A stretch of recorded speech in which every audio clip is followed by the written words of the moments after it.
and especially in this day and age when it almost feels trendy to be a victim, I think it's so important to get that message across because everything you go through gives you the opportunity to learn and grow and heal, right? Like every adversity, every challenge, there's that hidden Easter egg in it.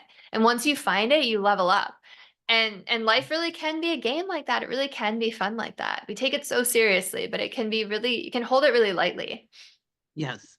And I think holding it lightly is where the joy and the love and the play come in. And when you're manifesting, that's the juice, right?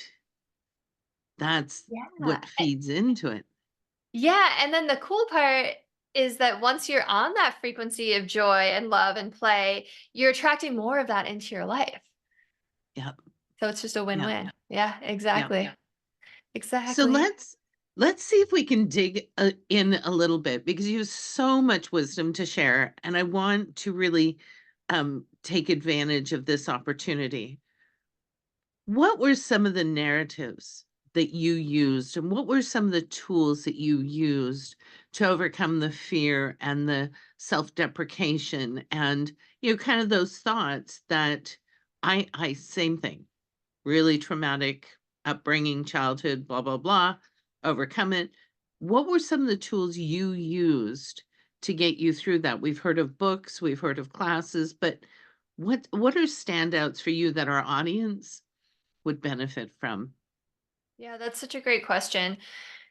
I don't know that it was any one thing, which I know you said tools. I think one of the most important things when you're dealing with trauma or just emotional, debilitating emotional stress is you have to go through it to release it, to feel your repressed emotions. And I remember so long ago reading David R. Hawkins' book, Letting Go, The Pathway of Surrender.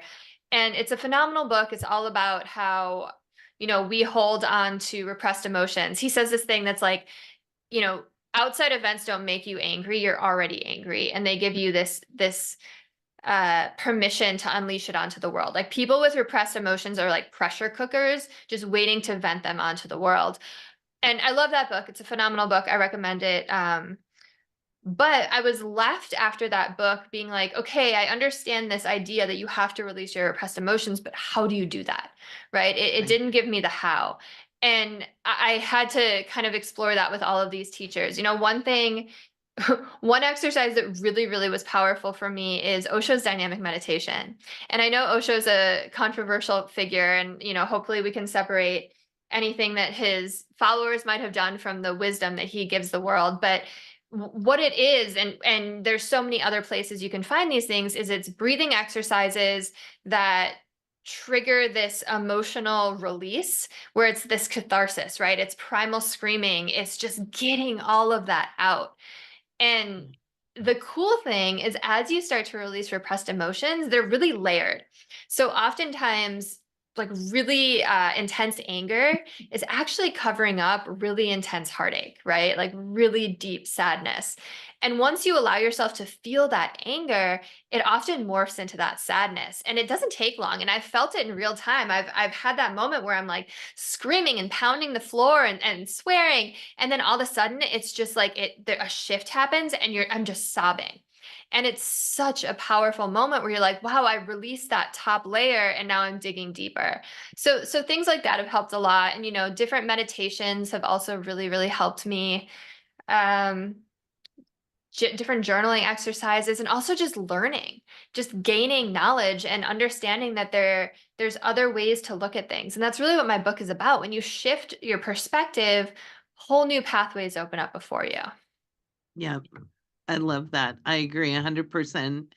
And I want to highlight a couple of things that you said because I think they're so powerful and important for our audience to hear and receive.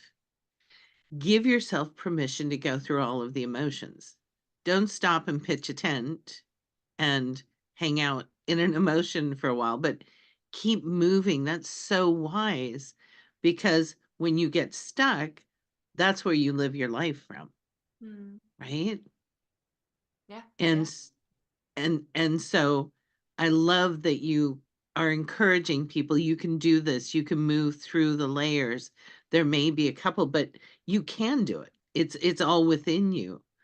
Um, and the other point that I want to highlight is find the tool that speaks to you. Mm. There's so much information out there, and when we allow ourselves to open ourselves to alternative perspectives, the information will show up, don't you think? Absolutely. I think that's so important. And sometimes it's going to be a different tool than worked for you yesterday, right? And I think one thing that's really worked for me and for a lot of other people that I've worked with is physical modalities can be really powerful because if you can Mm. exhaust your body and mind, then the emotions will just flow through.